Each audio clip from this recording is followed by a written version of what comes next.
सभ्य और सुसंस्कृत समाज में शराब की कोई जगह नहीं होती है और ना ही उसे दी जाती है। इसलिए हर माँ बाप अपने बच्चों को शराब से दूर रहने की सलाह देते हैं और इस पर पाबंदी अगर लगे तो इसका जाहिर तौर पर स्वागत होना चाहिए।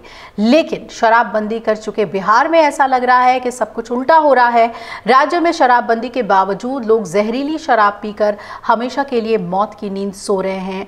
आपने भी देखा होगा, ऐसे कई मामले आए हैं जिसमें जहरीली शराब पीने से लोगों की मौत हुई है।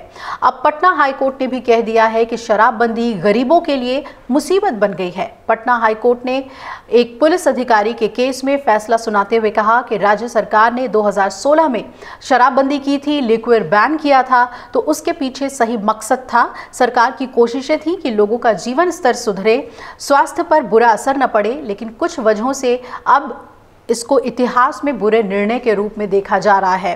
बिहार में साल 2016 में नीतीश कुमार ने ही पूर्ण शराबबंदी लागू की।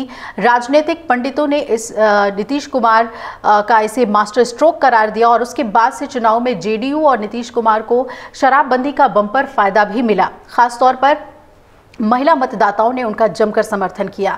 शराबबंदी के फैसले को करीब अब 8 साल बीत चुके हैं। कुछ रिपोर्ट्स के मुताबिक इस फैसले के बाद से घरेलू हिंसा के मामले राज्य में कम हुए हैं।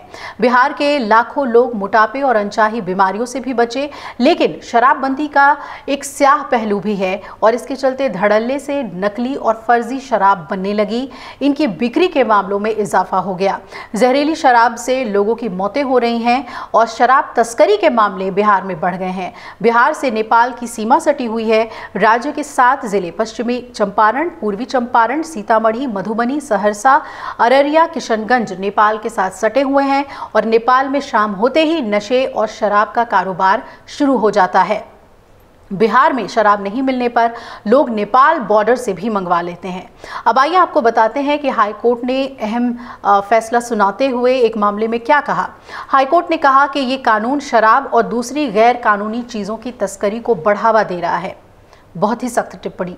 और उन्होंने पूछा, गरीबों के लिए परेशानी का सबब आखिर ये क्यों बन गया है। तो हाईकोर्ट ने कहा कि बिहार सरकार ने 2016 में शराबबंदी कानून लोगों के जीवन और स्वास्थ्य को बेहतर बनाने के लिए लागू किया था, लेकिन ये कानून अपने मकसद में कामयाब नहीं हो पाया। पुलिस, एक्साइज, वाणिज्य कर और परिवहन विभाग के अधिकारी इस कानून का जमकर फायदा उठा रहे हैं। ये सख्त टिप्पणी हाईकोर्ट ने की।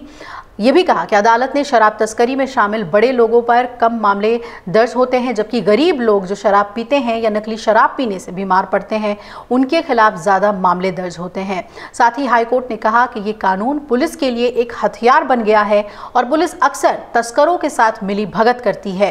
कानून से बचने के नए नए तरीके ईजाद किए जा रहे हैं और ये एक मुख्य रूप से राज्य के गरीब लोगों के लिए ही मुसीबत का सबब बन गया है। ये टिप्पणी करते हुए हाईकोर्ट ने एक पुलिस इंस्पेक्टर को दी गई सजा रद्द कर दी। ये सजा शराबबंदी कानून के तहत उनके इलाके में शराब पकड़े जाने पर दी गई थी। दरअसल याचिकाकर्ता Mukesh Kumar Paswan Patna bypass police station में स्टेशन हाउस ऑफिसर के रूप में कार्यरत थे और उन्हें इसलिए निलंबित कर दिया गया था क्योंकि राज्य के एक्साइज अधिकारियों ने उनके पुलिस स्टेशन से करीब 500 मीटर दूर पर ही छापेमारी की थी और विदेशी शराब जब्त की थी। राज्य सरकार ने उन्हें डिमोशन की सजा दी थी और इस मामले में हाईकोर्ट से उनको राहत मिल गई और हाईकोर्ट ने ये बहुत ही अहम टिप्पणी राज्य सरकार को लेकर की है। अब हाईकोर्ट की इस टिप्पणी के बाद बिहार की सियासत शराबबंदी पर कैसे गरमाती है, ये देखना बहुत ही महत्वपूर्ण होगा। अगर आप ये वीडियो YouTube पर देख रहे हैं तो हमारे चैनल को सब्सक्राइब कर बेल आइकन दबाएं और Facebook पर देख रहे हैं तो हमारे पेज को लाइक करें। 8 मिलियन प्लस सब्सक्राइबर, आपके इस भरोसे के लिए बहुत धन्यवाद।